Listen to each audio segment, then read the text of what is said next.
Today is our road trip special, and whether you stay in a hotel, a motel, or a Holiday Inn, horrible things can always happen to you the second you get a room. First off, we take a look at the story of a young woman who's staying at a local motel when all of a sudden, a man tries to break in.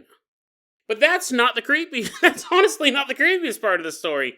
How the young woman escapes will have you scratching your head and thinking, huh? And then we travel to California to take a look at the story of another young woman checking into a motel. She thinks she's just going to get a nice night of sleep. Instead, she finds out that the motel is infested with cockroaches. But these cockroaches are 6.5 feet tall. Today on Dead Rabbit Radio.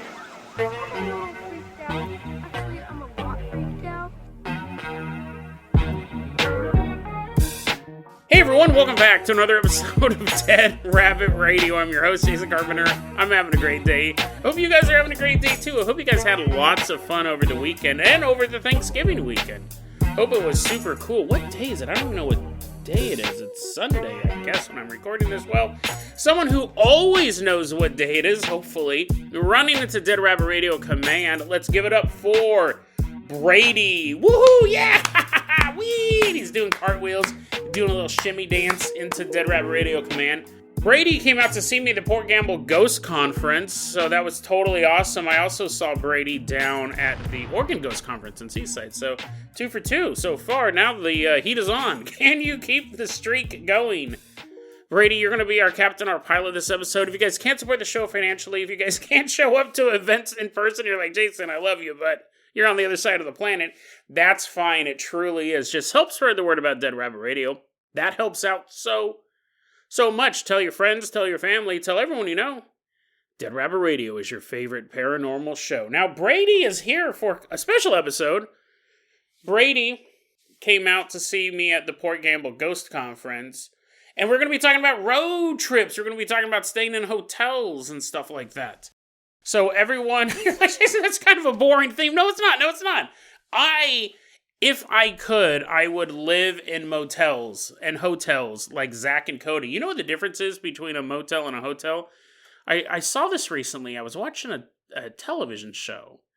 Television never lies to me. What was it? They said that a motel has an open courtyard and a hotel has an enclosed lobby. I've never heard that before. I don't remember what I was watching. It wasn't The Shield, but it was something like that. It was some show where there was like a cop or something. I don't know. My memory's all jacked up. Might have been a real cop telling me that. I was like, I swear it was at the hotel. They're like, what is that? I was like, I don't know.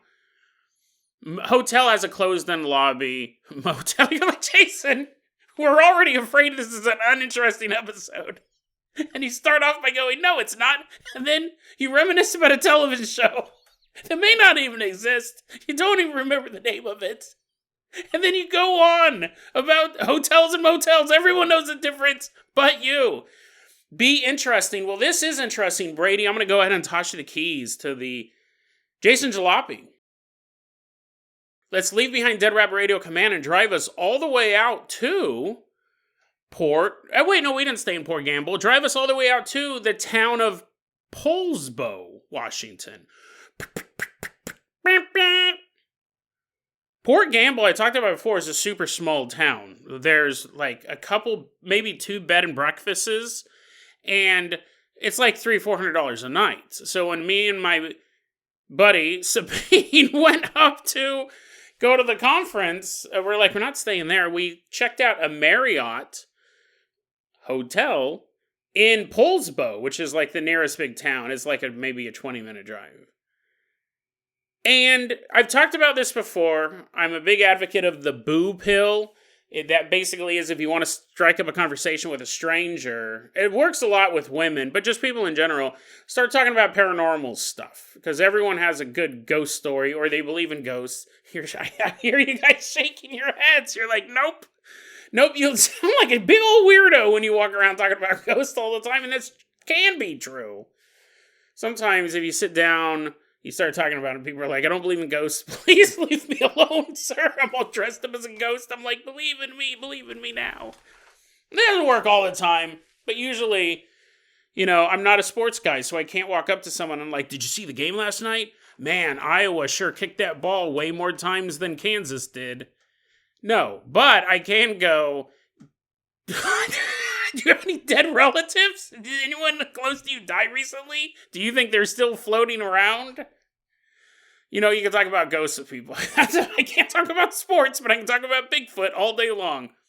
Well, anyways, I think it was the first night after or maybe it was the day after of my speaking event. It was a 3-day conference, but we head back to the hotel, and we walk in, and the person behind the counter, concierge or hostess, I don't know, walk up, and we just start chatting. I don't remember what it was about, but he spent more than 2 minutes with me. The subject will become ghost-related, paranormal-related. I don't bring conspiracies up much with people. I usually let them bring them up first. I'm not going to be like, 9/11 was an inside job. A bunch of firefighters are walking across the street. They're like, what? Why are you talking to us? I was talking to the hostess of the Marriott Hotel, and I said, yeah, we're here for the Port Gamble Ghost Conference. I said, do you have any haunted rooms? Are there... I come across, I get it, I'm a weirdo. I go, do you have any haunted rooms, perhaps? A place where the dead still lie. And this is really interesting, and I've tried to fact check this. I don't know if she was pulling my leg, because I haven't been able to find any other proof of this. And she goes, no. She goes, none of our rooms are haunted. But, she goes, there's a reason for that. She said that Marriott has on retainer an exorcist. So Marriott, the hotel chain, if you're not familiar with them, they're a quite big hotel chain. I'm sure they're global. I think everyone knows about Marriott Hotel. Marriott has an exorcist on retainer. So if they have any paranormal activity whatsoever, they call up this dude. I mean, isn't that an amazing job, right? I love staying in hotels and motels. It's like I could live in a hotel. That's how I started this whole thing, like Zach and Cody. You never have to clean anything up. You have other people clean it up for you. It's free breakfast. And then big giant television sets. It's pretty cool. You're like, Jason, just clean up after yourself and live in a home. Live in a regular home. Yeah, but you get different views and different restaurants and all the time. But what was I talking about? Oh, yeah, the exorcist. So anyways, she goes, yeah, when they have an exorcist, so if somebody dies in a room and they start getting, if somebody dies in a room and they start getting paranormal activity, or really just probably any paranormal activity. We've talked before about how hotels and motels could be nexuses for paranormal activity because people are bringing all their baggage, literally and figuratively, to a hotel. She goes, we have an exorcist that will come out and take care of it. We have an exorcist on retainer and they kind of travel around the United States. That's what I was thinking. I go, what an amazing job that would be. Just to travel and you're like, show me your most haunted room and the room next to it. The room next to it is where I'll be staying. And then I'll go to work. I just walk around the corner, be an exorcist for a bit, and then go back to my room, watch Jason Statham movie. So I was trying to fact check that. I was like, wow, really? So it's possible she was pulling my leg. But it's also possible, that would make sense. It's basically supernatural insurance.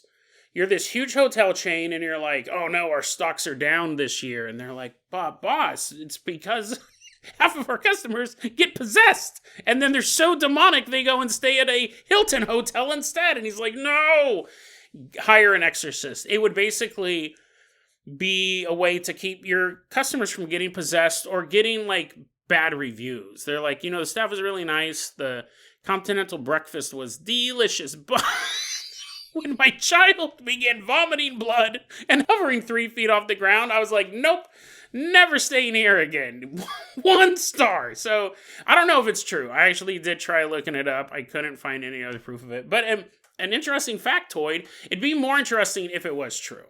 Maybe there happens to be other Marriott employees out there. Maybe the exorcist himself is listening to this episode and he'll email me. I've just invited a bunch of people to send me fake emails being like, it is I, the Marriott exorcist. What an awesome job. Brady, I'm going to go ahead and toss you a steam shovel, put on your little engineer outfit. We're going to jump in the Carpenter caboose. Chug us out of Poulsbo, Washington, and take us all the way down to a small town in somewhere, USA.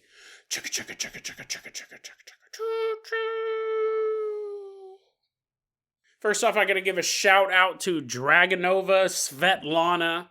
She's the one who sent this story over to me. Really, really appreciate it. Crazy story coming out of somewhere, USA. We don't know exactly where this story took place or the person's name of who it happened to. We're going to go ahead and call this young woman Stacy. But we do have a year. It's the year 2021. It's pretty recent story. Stacy is on a road trip. She's driving her car. On the road again.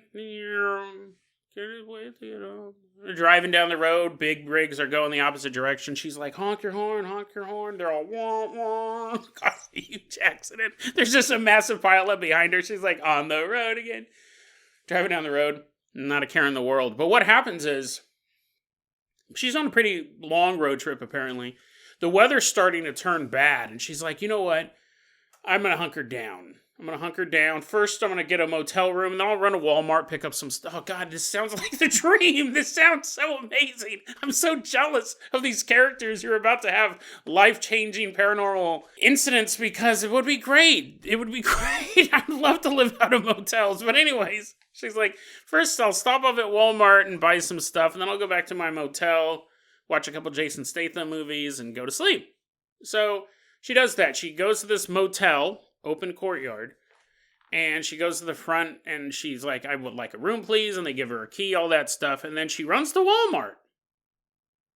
She goes over to Walmart to pick up some stuff, and while she's there, she meets this dude. We'll go ahead and call this guy Mark. And she goes, this guy really tried, chatting me up. Hey, I noticed you got a bunch of stuff. You're holding a bunch of stuff. You look at Fritos? Yummy, yummy, yummy. Oh, look at, you're buying some makeup too? You don't need makeup. You're already beautiful, sweetheart. And she didn't say he was rummaging through her stuff, but basically this guy was trying to chat her up. She's not interested. So she ends up buying her stuff and leaving. She heads back to the motel room. She's just watching TV, hanging out, and she falls asleep. Well, 1 a.m., it's 1 in the morning, she's deep asleep. And suddenly she hears a voice shout out in the darkness of the motel room. This voice was male. She described it as firm.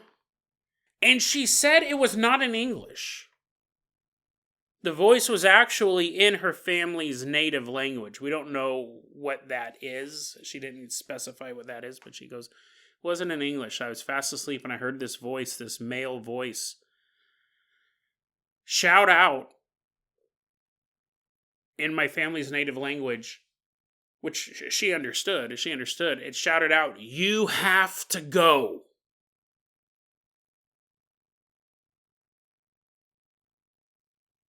You have to go. The voice echoed in her ears, and she was dead asleep. So she goes, I heard the voice, and that woke me up, and then immediately I felt this jolt through my entire body. And it wasn't like an electrical shock. She compared it to, and this is relatable, this is really interesting. She goes, you know when you sleep past your alarm? You set your alarm for 5:30.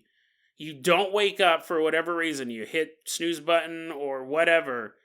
And now it's 6:12. And your your internal clock just shocks you awake. And without even looking at the clock, you already know you've overslept. She goes, that's what it felt like. She goes, I felt this jolt through my entire body like I had way overslept a set alarm. And she goes, I jumped up out of bed, grabbed my keys, threw on my shoes. And she goes, I was doing all of this stuff without thinking. It was completely automatic. She goes, I grabbed my keys, threw on my shoes, and jumped out of a window. It was first story window. Okay, so she wasn't like, Jason Statham rules, jumping into the pool.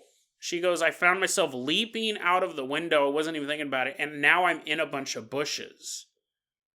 But as I'm jumping out of that window, which she said, she described it, she goes, quote, it felt like a trance. I didn't even stop to think about it. It felt like muscle memory. She goes, as I jump out into the bushes, I scramble through those, and then I ran to my car and locked myself inside. And she said that now that she's in her car and she sees the open window that she just leapt out of, she's looking into her motel room, and she sees in her motel room, it's Mark. It's Mark from Walmart looking around, looking for her, walking around inside of that motel room. She called the police, and the police, she goes, they investigated it, find out exactly what happened, and she was, because what in the world, right? How did this guy find out how did he get into my room, right? He didn't break through the window, he came through the door. And here's the thing, so when she called the police show up. She doesn't say if the guy was ever arrested or anything like that. The police asked what had happened, and she did not tell them the truth. She said, I was laying in bed, and I heard someone at my door. I heard the doorknob turning, and it freaked me out, and I heard the door start to open, so I grabbed my stuff and jumped out the window. She goes, I did not tell the police what actually happened. She said, I did not tell my friends or family what actually happened. She posted this for the first time online underneath the throwaway name, Tossed Away Thrown. That was the username where she posted this. She goes, because it sounds crazy. Sounds absolutely crazy. No one would believe me, and they would just think I was nuts. But she told the cops that she heard the door opening. The cops looked into this, and they were able to see him. They did see that Mark followed her back to the motel, obviously. And then he waited, through surveillance cameras, they could see this, he waited a good period of time, almost like, Stacy said it was like 7 hours where he's in the parking lot, waiting for her to go to sleep. Waiting for the right time to strike. And what happened was, they're watching the video footage, Mark is in his car, just sitting there waiting for her to go to sleep, and then he gets out and breaks into Stacy's car. Maybe she left the door unlocked, who knows. But anyways, he gets into her car, begins rummaging around. Then he goes to the front office, and the front office guy, because they're like, how did he get the key? How did he get the key to get into her room? Front office guy says, well, this guy probably doesn't have a job anymore. He goes, well, he came in and said that he was her boyfriend, and he was arriving later, and could he have a key to the room? And that's pretty bad, right? I mean, she could have been horribly murdered. This guy should do a better job. I imagine that could have been while he was rustling around in her car. He could have brought out stuff from her car, kind of proving his story. He's like, how else would I have this dirty napkin that I got off of her floorboard if I wasn't her most beloved? The door clerk, the hotel dude, whatever, he gives him the key, gives Mark the key, and Mark walks to the room and opens the door while she's jumping out of the room. So she goes, I've never told anyone else this story in real life. She goes, no one would believe me. I don't even believe it. And it is one of those stories that it really, I mean, Dragonova Svetlana classified it as a guardian angel. Which, to be fair, yeah, it would. It definitely saved her from some sort of horrendous event. This one, because it's... when I read it, I'm not saying Dragonova's wrong. I'm like, you're wrong. Thanks for sending the story over, but you're wrong. Could be a guardian angel. Could also be... I was thinking it was one of her relatives. Because of the like one of her ancestors, almost. Because it was speaking in that male language, right? It was speaking not just male language, but the foreign language. The native language would be a better term to put it. The native language of her family. That's how she heard it. So it could have been like an ancestor spirit who was helping her out. Could have been a guardian angel. It really, I mean, basically she survived, which is the main thing. I don't think guardian angel and an old ghost man were like, get out of my way, it's my time to shine. They're like, no. The fact is that she got saved. You know what's interesting? I don't want to get too weird about this, but I wonder this. I've thought about this before about when we see ghosts. Some ghosts... We did a story a long time ago. There was a Native American ghost that walks across the road and he turns and he looks at you and then he keeps walking. And I've thought, what if some ghosts are actually, they're not displaced? If you went back in time, say 800 years, there was a young Native American man walking across what would eventually be a road, and he turns and he looks, and what he sees is basically a ghost car. So it's not his spirit stuck there, it's actually looking through the void. He's turning and he's looking and he's seeing a car, and it could be some sort of weird time loop, because eventually he'd be like, I'm just going to stop walking over there. Like, he keeps seeing these cars. He's like, I don't know. I think I'll just go this way today. But I'm wondering, too, like, I just thought about that. Like, what if 200 years ago, one of her ancestors was... Never mind, that's the dumbest thing you've ever thought of, Jason. I don't even know where I was going. I was about, like, what if 200 years ago, one of her, like, grandpas was sitting in a chair, sitting at home, and he's just like, relaxing day. And then he's just like looking at a pile of acorns. He's like, oh man, 200 years ago totally sucked. He's looking at a pile of acorns. He's like, there's nothing on the television. Television doesn't exist. But he's just a human old man. But one day he's sitting there and he saw into the future and saw his great-great-great-great-granddaughter sleeping in a bed, and then saw a guy trying to break in. And then said it like telepathy in future. That's a real thing, right? You can telepathically communicate with people 200 years in the future. I don't know. It's probably like a guardian angel or an ancestor spirit or something like that. But I was thinking, like, wouldn't that be weird? Like, imagine if you're sitting where you're at right now and all of a sudden you saw your nephew in the year 3040. Like, you're just sitting there hanging out, and then all of a sudden you see him piloting a spaceship, and you see another astronaut walking up behind him with a space knife. And you go, no, Rigel, no! Look behind you! And then the vision ends, and you're like, wow, that sure was a weird... I probably should stop doing all this peyote before I start work. You're a construction worker. Put those steel beams over there on top of the talking mushroom.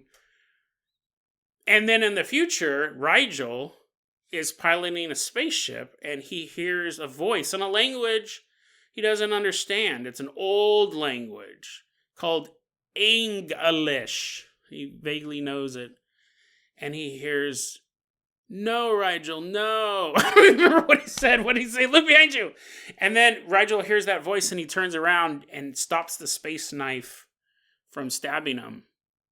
And then sits back, starts piloting the ship. He's like, clearly that man who just tried to murder me won't try to murder me again. I got the space knife away from him. Keeps flying away. I don't know. I just thought that was an interesting theory that just popped in my head. It could be that you're like scratching your head. You're like, what? What was that? I'm more confused now. What's going on? What is going on with this show? Well, anyways, that's an answer that we'll never know the answer to. Brady, let's go ahead and toss you the keys to the Carpenter copter. We are saying goodbye to somewhere USA. Fly us all the way out to California. We're headed out to California. Specifically, we're headed to California City, California. It's the late 1990s. And I got to give a huge shout out. We're going to be covering more of this season and next season, all this stuff, but talked about it before. Sustained Disgust created what I think is the final form of the conspiracy theory iceberg.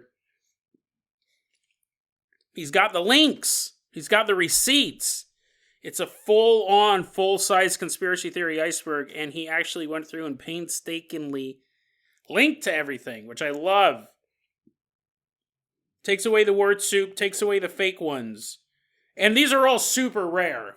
These are all super duper rare. I actually, to show how rare they are, a couple weeks ago, maybe a month or two ago, I did an episode about the Night Doctors. It was this conspiracy theory in the North after the Civil War that white doctors were killing black people and taking their organs out and selling the bodies and doing all this stuff. It was a conspiracy theory started by the South. Southern people saying, you don't want to go up north. The doctors are going to get you. So stay down here. Stay down here where we hate your guts. Or you can go up there and a doctor can pull them out of you.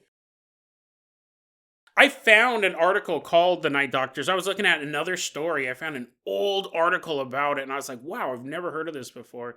That's not even what I was researching. I did a story on it. Night Doctors. Night Doctors is in his iceberg.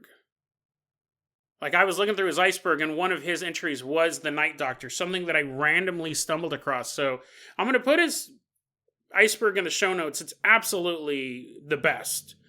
And giving him a shout out because this is a story that I hadn't heard of, and it's on the iceberg. So let's take a look at, and I'm going to tell you this story is going to sound completely unbelievable.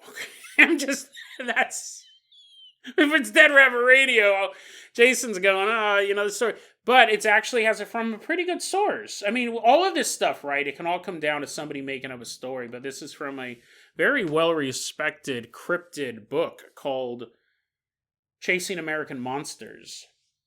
Over 250 creatures, cryptids, and hairy beasts. And this book has been around. A lot of people really enjoy it. So it's not fiction. But it is going to sound like it. So let's get started here. Wait till this car drives by. It's the late 1990s. We're in California City, California. We're about to meet this young woman named Peggy. She's on a road trip from Vegas to LA. And along the way, she stops at a motel in California City. She gets a room. She's sitting in her motel room watching some television. And that's when she hears a knock at the door. Well, that's weird. Peggy gets up out of bed and walks to the door, and she opens it a bit, chains on. She opens it a bit, and she's like, can I help you? She opens the door, but just a little bit, because that chain's on, and she hears a voice on the other side of the door say, hey, can I have some of your bed linen? She's like, what? That's a weird thing to ask. It's a weird thing to want, especially in a hotel. Like, everyone should have their own bed linen, but maybe it's like staff. Maybe it's someone, maybe they're short on another bed and they want to take some of yours. It's a weird question to ask, right? A weird question. Even if they had a good excuse for it. You're like, what? Why do you need some on my bed linen? But that's not the weirdest part of this story. Because when she does hear that question, she thinks it's odd and she kind of peeks out. So the door's not open fully, but she's kind of craning her head and looking, and she sees what's standing on the other side of the door is not a maid. It is not hotel staff. What could it be, depending on how hard they are getting employees? It's not officially a member of the motel staff. What she sees is a 6.5-foot tall cockroach standing on the other side of the door. And it's grooming itself. It's like sucking on its legs. And rubbing its antennae with its legs. And then being as gross and disgusting as a cockroach. One of the filthiest creatures to walk the earth can be. Then make it 6.5 feet tall. And it's standing about 12 inches away from you. She is just speechless for a second. Like, she just completely goes into shock. There's a lot of stuff you would expect to see, but not a 6.5-foot tall cockroach. And she just, like, panics. And the cockroach figures out that, oh no, this human is upset. I'm going to throw up on it. I'm going to throw up on this woman. So Brown, you're sitting there, you're like, oh. You're getting ready to eat any meal. Any meal is ruined by a story involving cockroaches. She begins to panic. The cockroach then vomits up a brown liquid, like this brown spray, just all over her. This is your only response, right? She begins screaming out loud. And the cockroach then is puzzled. You're like, Jason, this story, this might be the most made-up story you've ever told. No, dude, trust me, okay? You're like, this is... Jason, there's comic books that are more believable. Okay, so hold on. She's standing there. The cockroach vomits on Peggy through the little door. Remember, the door's not open all the way still, but this cockroach gets a good spray on her. And she begins screaming, and the cockroach is puzzled by this. The cockroach then says, "Why? I can't understand. I can't understand." He's like, that's how we say hello in Cockroach Land. We vomit on you. It's also known in San Francisco in English, but Peggy freaks out, throws the chain off the door, because she realizes that this cockroach is just going to keep vomiting on her. It's going to kick in the door. She throws the chain off and runs past it. That's pretty ballsy. I might have stayed in the room and tried to find a good weapon to use against it, but it's a cockroach. These things are indestructible. And that's just a regular cockroach, tiny little cockroach, man. Try stepping on him, poking him with a stick. This one's bigger than me. So she runs out of her room, and she's now running down the hallway of this motel. And she hears behind her the skittering of cockroach legs. This cockroach is in quick pursuit. As Peggy's running down the hallway, she sees the slumped over form of a hotel worker. Whether he's unconscious or dead, she doesn't know. She keeps running as this giant cockroach is scuttling behind her. And she says, "I'm running down this hallway and I see the exit. I'm getting closer and closer, and I can hear the scuttling catching up to me. But I can do it. I can make my way out of here. Just got to get through that door." But right before she gets to the exit, she feels something grab onto her dress. And then these filthy, disgusting cockroach arms reach out and grab her wrists. She said that she described them as double barbed hands. It's pretty brutal, right? Pretty brutal. You're like, yes, Jason, if it was real, that would be terrifying if this story was real. And anyways, she feels this giant cockroach grab her arms, grab her wrists, and starts to pull her back, and she can actually feel its antennae rub against her face. She's being pulled backwards into the grip of this giant cockroach. Who knows what it's going to do to you, right? Nothing good. It already vomited on you, right? It can only go downhill from there. And she says, "I started to black out as this thing is pulling me towards its large body.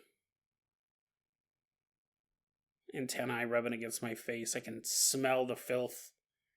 She didn't add that part. I just think cockroaches are gross, so I'm adding that part. That part is fake. I don't know if she smelled it or not. She's getting pulled backwards, and she realizes this is the only opportunity I have.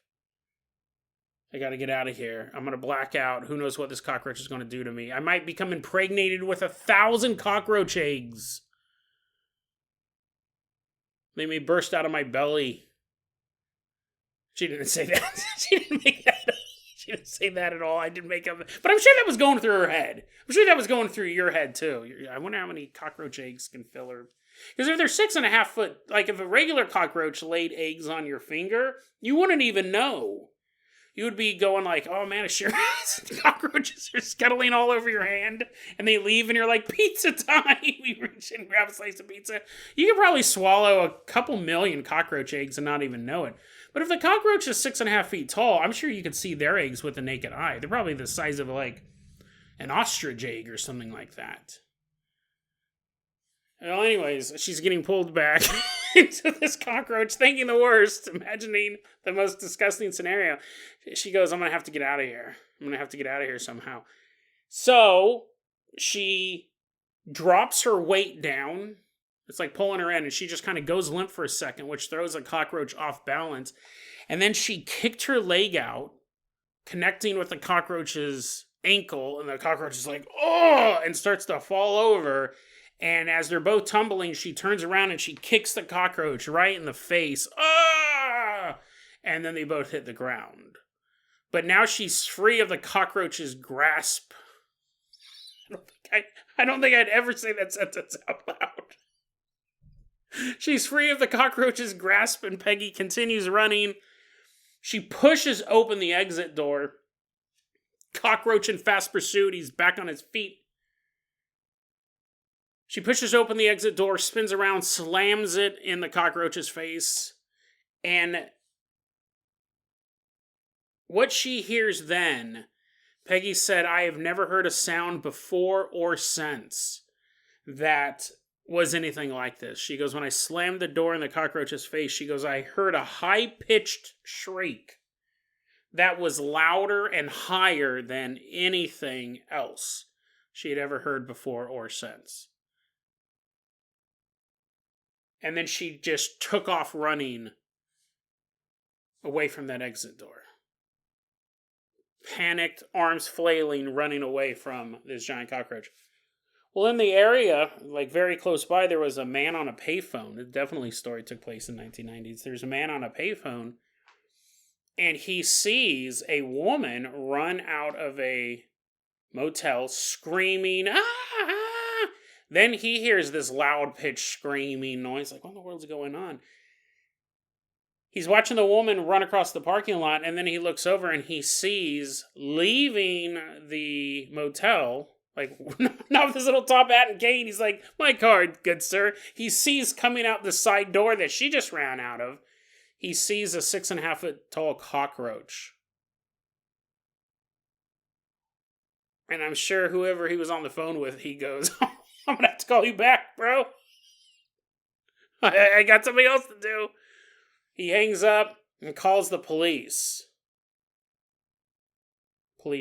Now, I've talked about this before on the show. If you're ever facing down a supernatural threat, giant cockroach, alien invaders, ghost, anything like that, do not tell the police that you are being attacked by a giant cockroach or aliens or a ghost. You tell the police, hey, I'm trapped in this house, and I think someone's in here, and I think they have a gun. And if you really want them to get there fast, go, oh no, oh, they got me.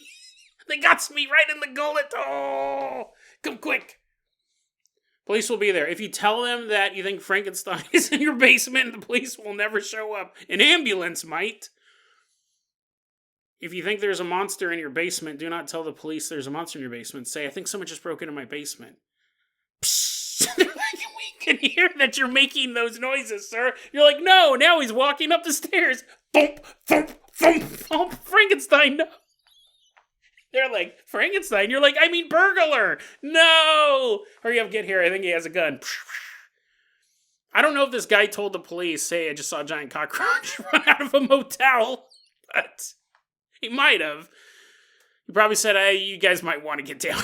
Something's really bad. Plus, I might also be on drugs. You might want to check me for drugs.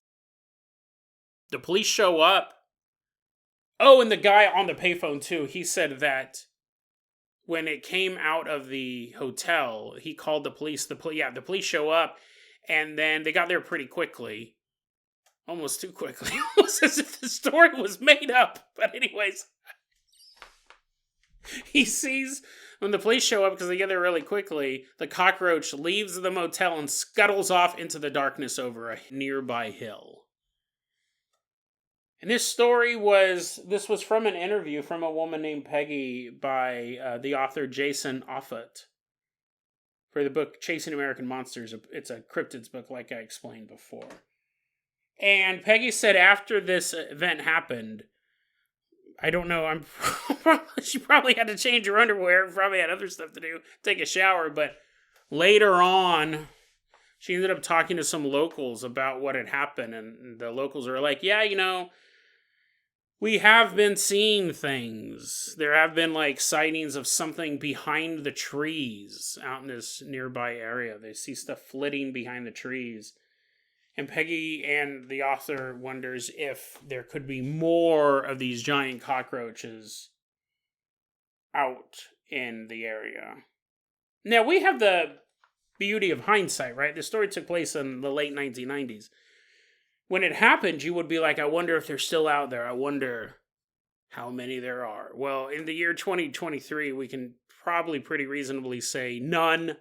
Or pretty few, because there hasn't been a giant cockroach invasion of California City. But, to be fair, that we know of. I don't know, maybe they have a pretty advanced cave system in that area. If you were to see, the thing about being a giant cockroach is you would need a lot of food. Because not only are you giant, how much food does a 6.5 foot tall man need? Let's say 2,000 calories. That's pretty normal. 2,000 calories. And then Imagine that you just gave birth to 1,000 of those. That's quite a lot. And they're going to eventually have kids, and you would need a lot of food to sustain them. You're like, Jason, yeah, that's all well and good, but how did this cockroach talk? We understand the life cycle of Earth's most disgusting creature, you're right. But you're telling me that a cockroach could speak English? Well, yeah. I'm telling you that. I just told you. I just told you that detail. Here's the thing. If I had to guess what this thing was, if this incident is real, again, it's in a book that, if you look at the reviews, a lot of people are like, yeah, because it's a book that covers over 250 cryptids. And we do see stories like this. We do have bizarre stories like this. We covered a story long time ago. I'll see if I can find it, about the woman doing wash in the basement. And I think it was was that a cockroach too? I think it was a giant lobster man broke through the wall of her basement. It was like a basement, and the building next to it was this old building, and this giant lobster, I think, broke through, giant lobster man or some sort of insect. And that story really exists in one place. It was like Strange Magazine, issue 9 or something. And so it's easy to go, no, this story's fake, right? Again, all these stories could be fake. Unless you have stories that have multiple witnesses. And even the stories where we do have multiple witnesses, things like the Phoenix Lights, where half the city saw this giant UFO, people were like, it's fake. It was fake. It was all made up. But you have these one-off encounters. And what I think with this story is that my guess would be this wasn't necessarily a giant cockroach. It was some other entity that either... And I'm not even saying it's like a crashed alien that looked like a cockroach. I'm thinking it's almost like... If you had to think of the most disgusting thing to go toe-to-toe with, it would probably be like a cockroach, or maybe like a bloody pig. Maybe like a big boar who walked around on 2 legs, but his organs were exposed. That would be second grossest. I mean, yeah, you can come up with all sorts of gross stuff, right? An elephant made of mucus, a human baby, but there's like 5 of them, and their eyeballs are sewn together. So that'd actually be the easiest one to beat. You just walk around it, you're like, oh, sorry, babies. I'm out of here. You can think of a lot of gross enemies. But my point is imagine, let's say there was an entity that wanted in your room, and it was just this filthy, disgusting thing, spirit-wise. It was so inhuman that when you open the door, your brain actually breaks, and you see the grossest thing possible, which in her eyes was a 6.5 foot tall cockroach. And you're like, Jason, were there 2 witnesses to that? Oh, okay. The other guy sees a leftover cupcake. burst out as like, oh, I'm gluten intolerant or whatever. I'm one of those things where I can't eat stuff. He sees sees a giant jug of milk. He's like, milk. It's the most disgusting thing ever. Okay. My point is that I'm wondering, like, your brain would break. Like, here's the reason why I don't think it was a giant cockroach. Because this story took place in the late 1990s. If it was a giant cockroach, we would have had tons of reports of these things. Because we know cockroaches breed pretty uncontrollably. Let me go back to that. We would have had, like, a lobster breaking into your basement. Yeah, that happens to everyone every once in a while. That could be a one-off occasion. That could be some sort of mutant in that area. But the fact that we have this giant cockroach that can speak English, and there were sightings of things in the woods kind of flitting around, makes you think that there's probably more than one of these things, and they would have bred out of control by now. But again, maybe they're in the sewers of California City. Maybe the military came and cleaned them all up like Aliens vs. Predator 2. We don't know, but it could be those things, which would have been easier to explain. But it could have also been something that was so profane. It could have looked like, it could have had another form, but when you look at it, it's so off-putting, so disgusting that your brain breaks and you see a giant cockroach. Giant cockroach? Or entity that was so disgusting, so disturbing, so inhuman that people who viewed it could only could identify it as the grossest vermin on the planet Earth, the cockroach, but it's not that. So it wouldn't have the same life cycle. It wouldn't have the same feeding schedule. It's just something horrific. Or, again, it could be government agency created a giant cockroach. They had some money to burn. Here they're like, well, we got all these nuclear weapons made. What's next, boys? I've always wanted to try to make a giant cockroach. So, but who knows? A crazy story. Some may call it fictional. But it could be, right? It does involve a karate fight with a giant cockroach. But in the world of the weird, we just don't know.